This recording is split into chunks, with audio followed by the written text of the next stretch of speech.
Banking exam में difficult vocabulary देख के दिमाग बंद हो जाता है क्या? अब नहीं होगा। अगले 30 सेकंड में 3 डिफ़िकल्ट वर्ड्स इतनी आसानी से एक स्टोरी के थ्रू से तुम्हें समझाऊंगा कि तुम उन वर्ड्स को कभी नहीं भूलोगे। तो स्टोरी सुनो। एक बैंकिंग एस्पिरेंट था जो बहुत दिनों से बैंकिंग एग्ज़ाम का प्रिपरेशन कर रहा था, लेकिन बहुत कड़ी मेहनत के बाद भी वो प्रीलिम्स क्लियर नहीं कर पाया। तो उसका मूड बिल्कुल लिग्यूब्रियस हो गया, बहुत सैड, एक्सट्रीमली सोरोफुल, जैसे कि उसके लिए दुनिया ही ख़त्म हो चुका हो। इसी बीच गांव में एक अंकल ने सबके सामने, यहाँ तक कि उसके फैमिली के सामने उसे कह दिया, तुमसे ना हो पाएगा बेटा।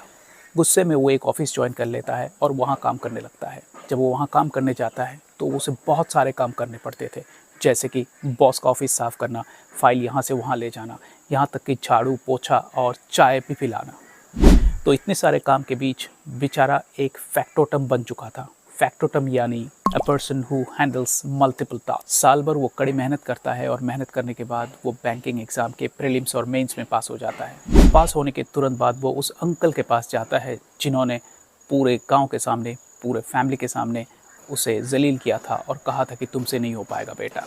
उस सर्टिफिकेट को वो अंकल को दिखाता है और पूरे गांव के सामने आता है और कहता है कि तुम कभी भी किसी भी इंसान को छोटा मत समझना और किसी भी बच्चे का दिल मत तोड़ना। अंकल वहाँ पे चुप खड़े रहते हैं क्योंकि पूरे गांव के सामने उन्हें ऑप्रोब्रियम का सामना करना पड़ा था। ऑप्रोब्रियम यानी एक्सट्रीम डिसऑनर, पब्लिक शेम। तो स्टोरी का सीक्वेंस याद रखना: lugubrious mood, factotum struggle and opprobrium for the doubters. Like, follow and share for more.